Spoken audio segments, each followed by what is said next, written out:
Pamiętam, jako mały chłopiec jeszcze przychodziłem tutaj 20 lat temu do pracy, gdzie pracowała moja mama w bibliotece i ten fortepian stał właśnie na dole.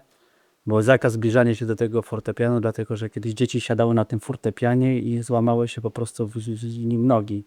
Ale jak nikogo nie było, to mama pozwalała mi grać na nim. Już jako mały chłopiec próbowałem na nim grywać. Także będzie to ciężkie rozstanie.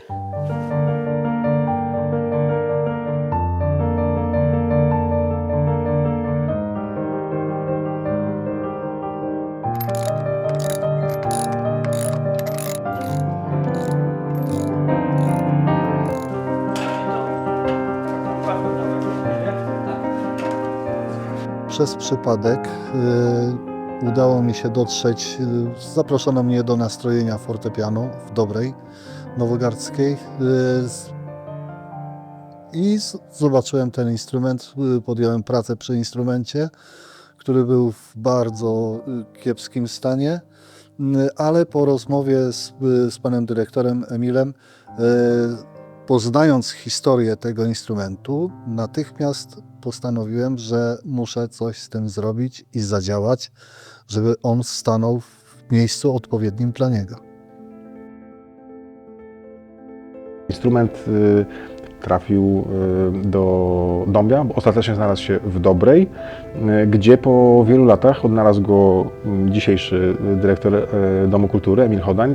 Kiedy tylko okazało się, że to jest rzeczywiście ten instrument, który był tutaj kiedyś w Koncerthausie, no to zrobiliśmy dwie rzeczy. Bardzo nam zależało na tym, żeby on mógł wrócić do nas tutaj, do swojego domu, a żeby mógł wrócić w dobrej formie, no to wysłaliśmy go na kurację do Kalisza, skąd właśnie wrócił w świetnej formie, w jakiej jest dziś.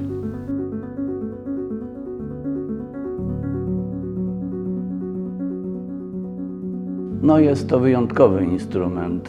W tej chwili instrumenty z tej epoki, czyli 1865 rok, są skazywane na kasację. To jest wyjątkowy egzemplarz, który zachował się w przyzwoitym stanie i była możliwość przeprowadzenia generalnego remontu i doprowadzenia tego instrumentu do dawnej świetności.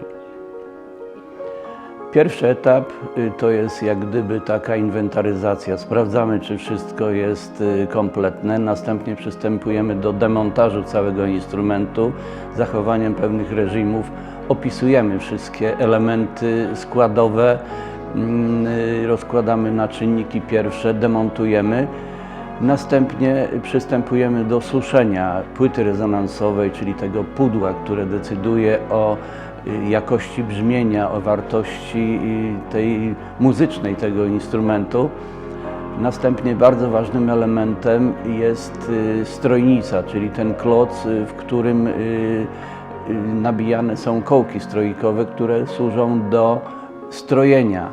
I w przypadku instrumentów, które mają 100 lub ponad 100 lat, jest niezbędna wymiana takiego kloca. Mimo że to jest instrument historyczny, jednak ze względów muzycznych musimy dokonać tej operacji. I ta operacja wymaga naprawdę dużego demontażu. Trzeba rozebrać, ten instrument no dość mocno, wgłębić się w jego techniczne zakamarki, wydobyć ten stary kloc, dopasować nowy, oczywiście zachowaniem no, bardzo minimalnej granicy tolerancji, ponieważ sztaby, które znajdują się w instrumencie, które wzmacniają całą konstrukcję, no, są dopasowywane na 0,1 mm i to musi być zachowane.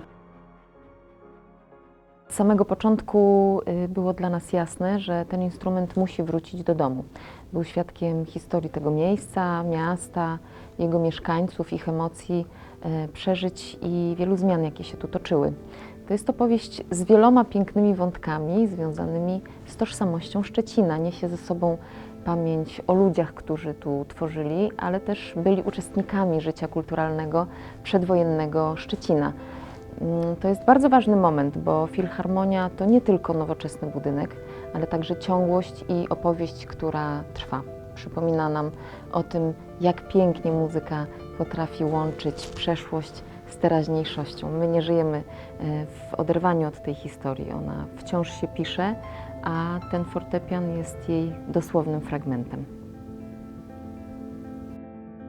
Instrument, który kiedyś tutaj był, którego kiedyś ktoś kupił, zamówił po to, żeby służył ludziom mieszkającym w Szczecinie, po wielu latach wraca tutaj na swoje miejsce. No to jest rzeczywiście fantastyczna historia i ja mogę się tylko cieszyć i czuć rzeczywiście dumę, realną dumę z tego, że to się udało doprowadzić do końca i że ten instrument wrócił do nas, do siebie, do domu. Ciąg dalszy tej historii dopiero przed nami. Nie brakuje nam pomysłów na jej kolejne rozdziały. Planujemy działania, które w twórczy i żywy sposób będą przypominać następnym pokoleniom, jak ważna jest historia miejsca, w którym żyjemy, jak mądrze wplatać ją w codzienność i jak czerpać z niej nowe, piękne doświadczenia.